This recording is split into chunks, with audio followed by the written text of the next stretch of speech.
Yeah, we'll go to the module 3. Module 3 is about the optical sources and detectors. So I'll be taking up the optical sources.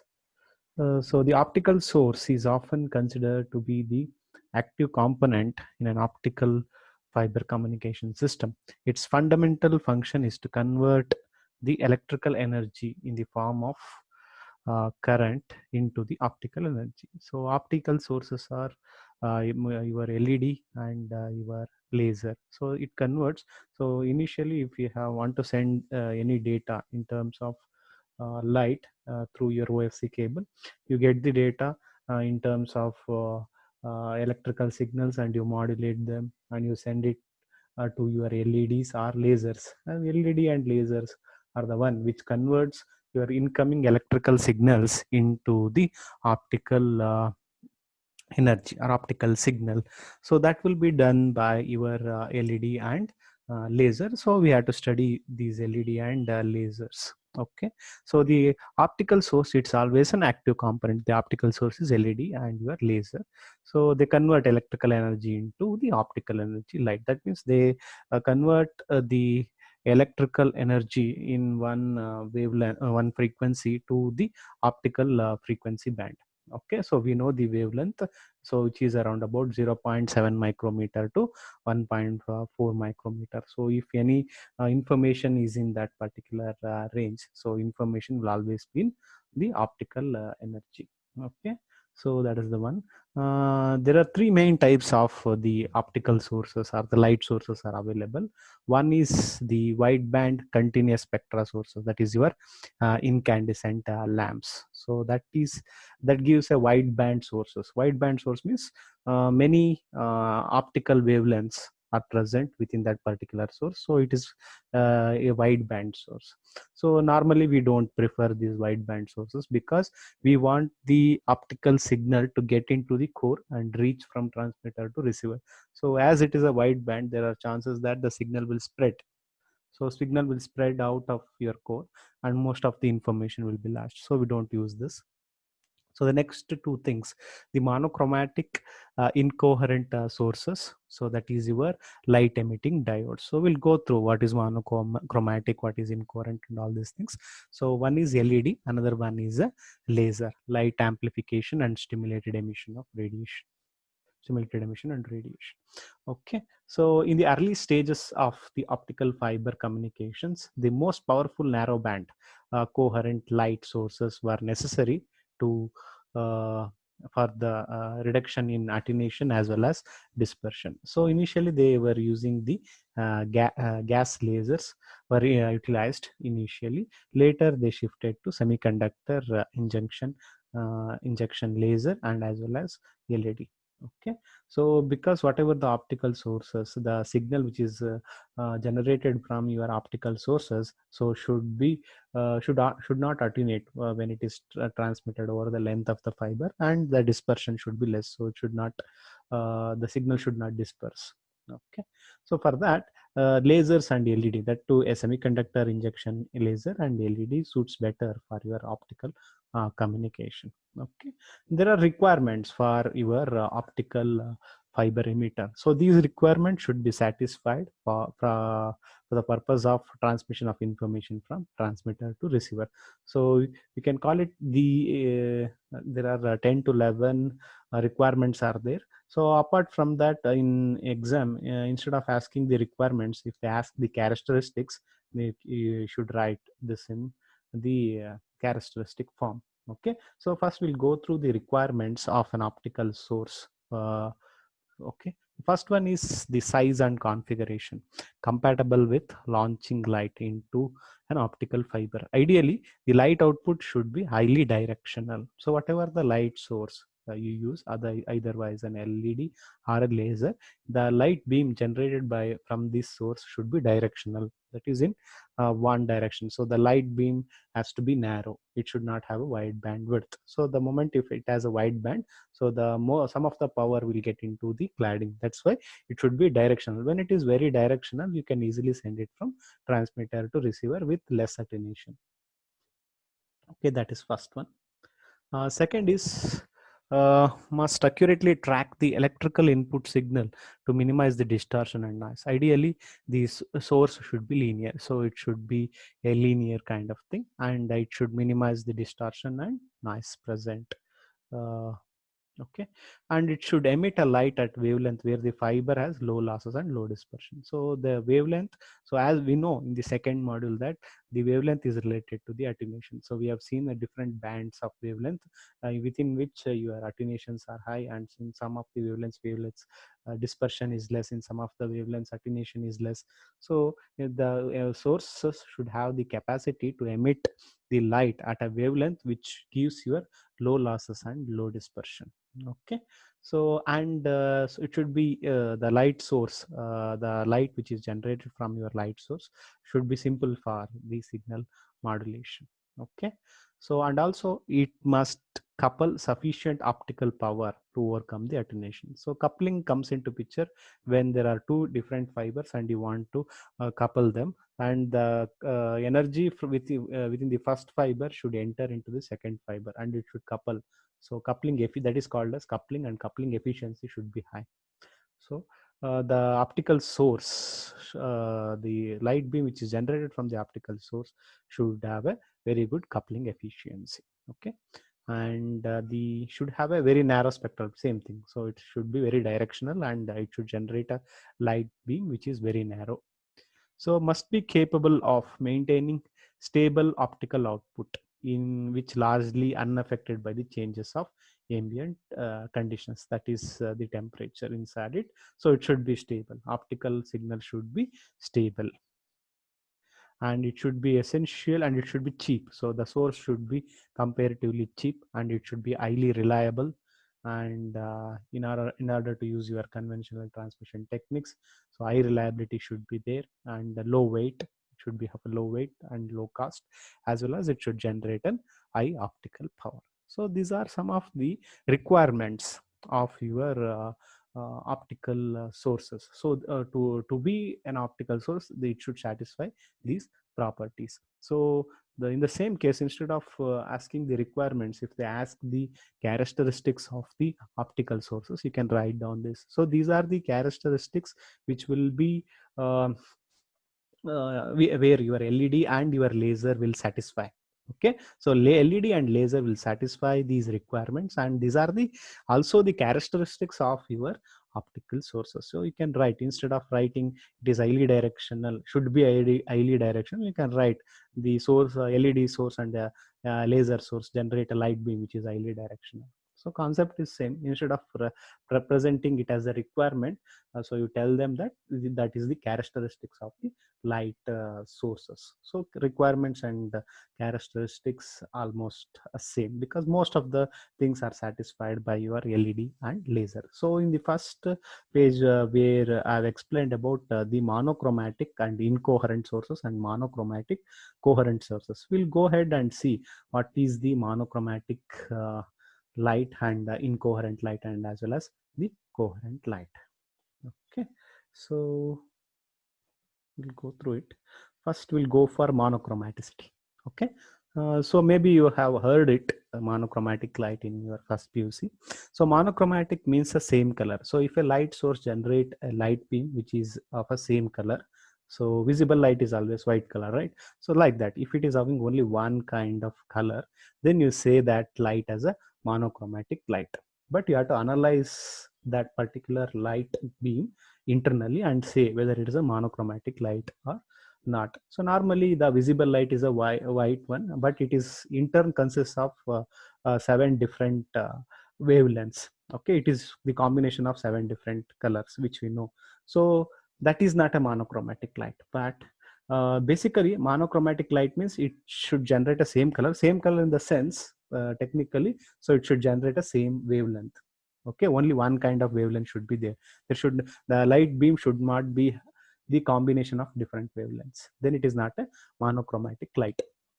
Okay, basically monochromatic is an light which is purely a single color. In modern terms, it is same. It should it is a light of same wavelength. So if you see a sunlight, which is a white color, it's a combination of different wavelengths. So it falls in the visible spectrum of 750 nanometer to 450. Some of the components are from 750 nanometer. Some of the components are from 500 nanometer. So it's a combination of that. So here we don't need that combination in your in our optical fiber communication. We need only one type of light ray which should enter, because if there is a combinations of light is present and you are sending it, normally dispersion will be high and attenuation will be high. That is why we have studied in the second chapter that most of the cases, that is your wavelength is dependent on the attenuation, wavelength is dependent on the dispersion. So the requirement for your light sources is that it should generate a very narrow bandwidth source, and it should consist of only one type of wavelength. Okay. Okay, the smallest unit of the light, within light there are different photons will be there. The smallest unit of the light is called as a photon, and the photons of each frequency have an energy proportional to the frequency. Okay, so this is monochromaticity. Monochromaticity in the sense the generated light beam should have a same wavelength, or in some of the books they say same frequency. So frequency or same wavelength. Okay. Okay, then coherent sources. So coherent sources are two sources. Normally coherent sources, they are said to be coherent when they have a same frequency and same phase. Okay, you take a two sine waves, and if they have a same frequency and same phase, then can say that those two sources are the coherent sources. Okay, so here why we are going for coherent is we have understood the monochromaticity here, and next we have to go for incoherent source and coherent source. Monochromatic is same wavelength, so both your laser beam as well as your light LED, they generate a narrow light beam, and this light beam consists of a very narrow wavelength band, and only one type of light energy will be present. That is monochromaticity. So next we go for one is incoherent, another one is coherent. Coherent is laser, incoherent is LED. Okay, so coherent is when it has a same wavelength as well as same frequency as well as same phase. So here monochromaticity is same wavelength. Okay, or same wavelength or same frequency. Here is same frequency and same phase. Okay, so that comes into picture. So yeah. Yeah, the coherent light, it is a beam of photons. So that is this coherent source. Coherent light is a beam of photons, almost like a particles of light waves that have a same energy and are all at the same frequency. Okay, so coherent light is related to the same phase as well as same frequency. So same phase, you have to write it as the same phase, it's same frequency and same phase. Okay, coherent light must have a same phase as well as same frequency. Monochromatic light only has a same frequency, so frequency or same wavelength, but a coherent source is always monochromatic, because monochromaticity is same frequency, coherent is same frequency, same phase. So a coherent source is always a monochromatic, while a monochromatic source may or may not be a coherent source. So there we come across two things. One is a monochromatic coherent light coherent source, another one is a monochromatic incoherent source. Okay, so in lasers waves are identical and in phase, so which produces a beam of coherent light. Okay, LED is incoherent, so laser is monochromatic and coherent source, LED is monochromatic but it is incoherent. So that means it has having the only the frequency is same, phase will be different, but within that is the phase of the photons present in the light beam will be different, but here phase as well as your frequency or wavelength of the photons within the light beam will be same, that is laser. Okay. Okay, yeah, the LED being a low power, generally exhibiting a coherence. So we said that LED is incoherent, but some cases it may produce a temporal coherence. Temporal coherence is not complete coherence. Okay, so I have written a diagram for the explanation. So assume these are the different photons which are generated, the light beam which is generated from the source. This is coherence. Okay, this is a coherent light which has a same frequency and your same phase, but here this is temporal coherence. It's a partial coherence, you can say, temporal or a spatial. So some the modern LEDs have that capability of producing a temporal coherence also. So for that purpose, it is written here. So was not suitable. So LED was not suitable for wideband transmission. It is for a short distance, moderate distance applications. So laser is an amplification factor will be there within the laser. So it has a capacity for capacity to transmit the light for a longer distance. So LED is for a moderate or shorter distance application. Okay, that is fine. Yeah, it generates, LED generates a light beam within the range of 0.8 to 0.9 micrometer. So 800 nanometer to 900 nanometer. So this is your monochromatic coherent light source and monochromatic incoherent light source. So we compare these LED and lasers for yeah, optical output in LED is incoherent. Here it is coherent. So optical source, output as a large beam divergence, it is highly monochromatic. It is single. Okay, so it is not directional. So it has a property of spreading its light beam. So it is highly directional. Okay, laser. And optical energy is not produced in optical cavity, so it comes during the process of conversion of electrical to optical energy. I will explain there. Optical energy is produced through the optical resonant cavity. Okay, so here it is highly wavelength selective. It is not a wavelength selective. Okay, that is those things we'll discuss while studying your LED and laser in depth. Okay, so apart from this, you should understand. So now you have understood the optical sources, their requirements, their characteristics, and the monochromatic incoherent light source and monochromatic coherent light source. So apart from this, you have to understand other basic components also before we move forward. So those are absorption and emission of radiation. Okay, so the interaction of light with matter takes place in discrete packets of energy that is called as a photon. So it's a definition of a photon. So further, the quantum theory suggests that atoms exist only in certain discrete energy states. We know that atoms always have that different discrete energy states, such that absorption and emission of light causes them to make a transition from one energy to another energy. So they move from one energy to another energy by absorbing the light or by emitting the light. That is the concepts which we have to know. I will describe that. Okay. Yeah, the frequency of absorbed or emitted radiation F is related to the difference in energy E between the higher state energy E2 and the lower state energy E1. So suppose if you want to go from the valence band to the conduction band, so there should be some energy which will be given to the valence band atom, then it jumps to the conduction band. Okay, so that for that he has written that higher state energy is E2, the lower state energy is E1. So after absorbing some energy which is coming in from the external energy, and then it jumps to the conduction band from the valence band. So that we will see. Okay, so this is what E2 is your higher state energy, and E1 is the lower state energy, which can also be given by H by F, where H is the Planck's constant, which is Joule's which is a Planck's constant. We'll see. So this is what the explanation for this is here. This is your absorption. So some of the concept we should know before we study LED and laser in depth is absorption. Okay, so this is an absorption state.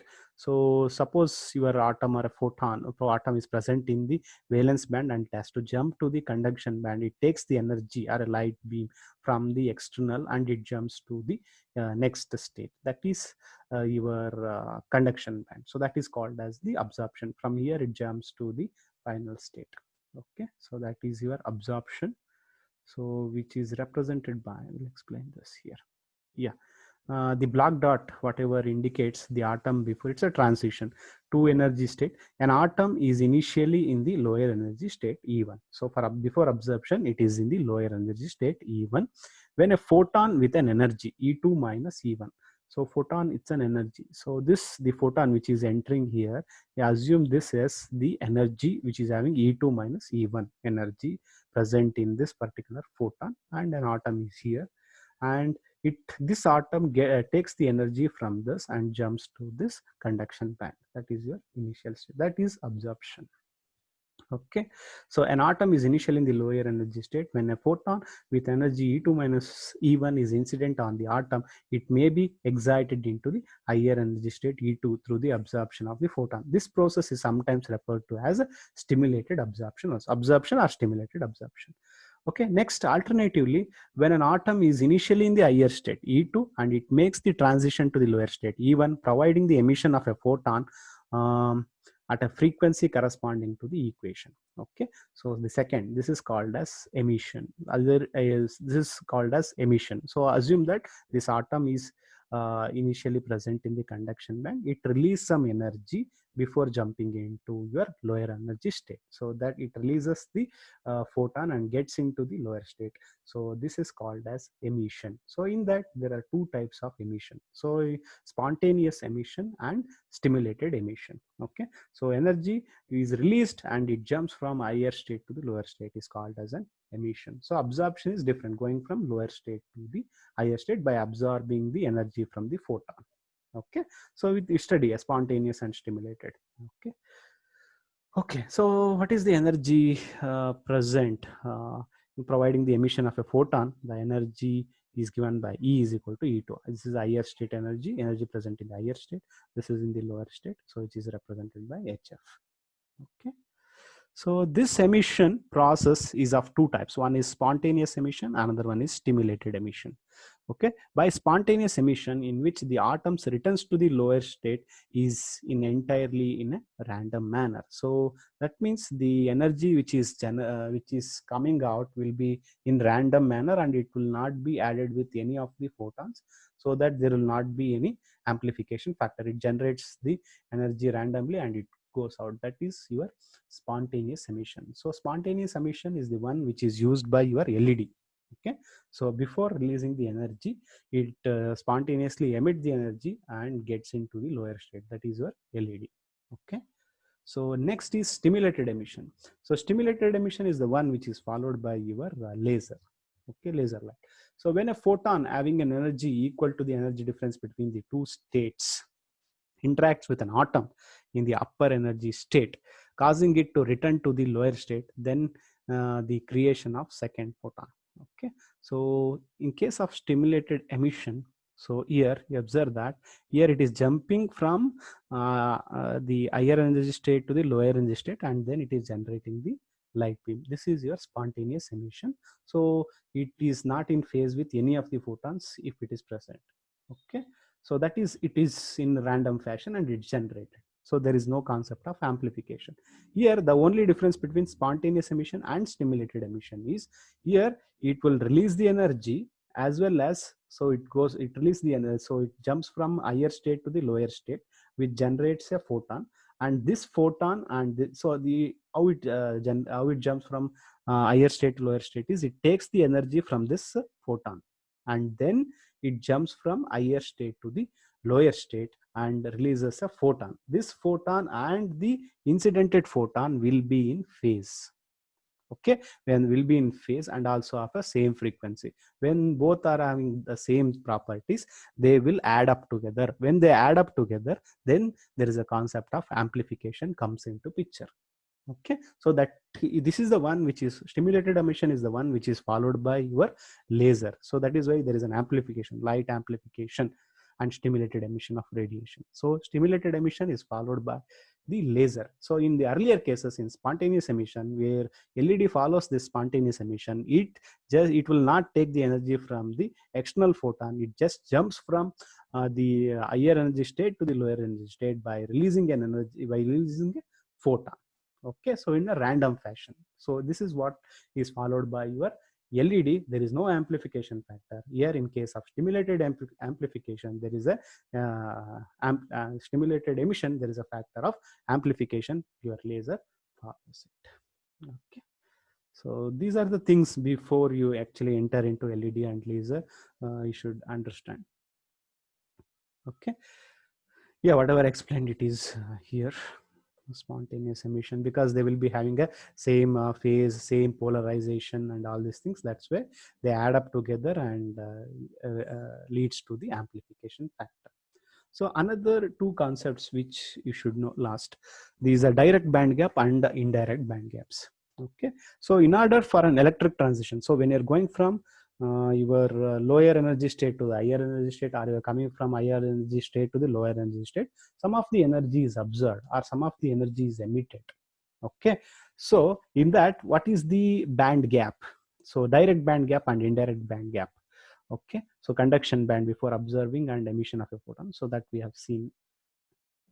So semiconductors are classified into direct band gap and indirect band gap based on the band gap. So direct band gap is, so just like this. So this is your valence band and this is your conduction band. Okay, so assume that you want to move from your higher energy state to the lower energy state by emitting a photon. So you assume that this is the minimum of your conduction band. Okay, if the electrons and holes have the same value of momentum, then this results in the simplest and most probable recombination possible and by emission of photon. So that means you observe the maximum energy levels here. So this is maximum energy level of the your valence band. This is the minimum energy band of your conduction band. So it is, they are very near to each other. The valence bands and the conduction bands are very near to each other, and they will directly, it's a very easy process, they will directly take an energy and release the energy and jump from one state to another state. So this is called as a direct band gap. Okay, direct band gap. So there are some materials which have this direct band gap materials. So they are called as gallium arsenide, gallium aluminum arsenide. So these are the materials which are used for optical sources. So direct band gap materials are the ones which are used for the manufacturing of your LED and laser. Okay, so there is another thing called as indirect band gap, where they are not in line with them. So here is your conduction band, here the maximum of your valence band is here. So it takes some time. It is not an easy jump from valence band to conduction band. So this is your indirect band gap. That is, in this in conduction band minimum, this is conduction band minimum, and the valence band maximum, this is valence band, this is maximum in the valence band, minimum in the conduction band, occurs at different values of momentum. So they are different, they are not at the same with respect to the momentum. Here band to band recombination involves a third particle. So then the third particle will come into picture, and then there is a jump from one energy state to the another energy state. These are your indirect band gap. Indirect band gap, their band gaps will not be same with respect to momentum. Here band gap is same with respect to momentum. So it be direct band gap materials are gallium arsenide, gallium aluminum arsenide, and many things are there. In case of indirect band gap, we have already know that is a silicon, germanium, and all these falls under indirect band gap material. Indirect band gap materials are the one which will not generate the light energy. Okay, direct band gap materials are the one which are used to generate the light. So for LED and laser, your direct band gap materials are used. So that we should know. Okay, so okay, I'll conclude it. So in this class we have studied the basics of optical sources. We have studied the requirements of your optical sources requirements, as well as the characteristics, and we have studied about monochromatic light, which is having the same wavelength. So then the coherent light, same frequency as well as same phase. And then LED is your monochromatic incoherent light source. So the laser is a laser is a monochromatic and coherent light source, and we have compared them both. And before getting into in detail with LED and laser, we have understood what is absorption is all about, and the spontaneous emission. Spontaneous emission is used by LED, then stimulated emission is used by your laser, and then we have studied the band gap, direct band gap and indirect band gap material. Direct band gap is used by the LED and laser. Indirect band gaps are the one which are used by silicon and germanium. So direct band gap materials are gallium arsenide and gallium aluminum arsenide. And, many are there. We'll discuss in the coming classes. That those are the ones which are used for manufacturing of your light. Okay, so yeah, I will stop my share. If you have any questions, you can ask through chat. Just be there for 1 or 2 minutes. I will record your attendance and then I will stop my share.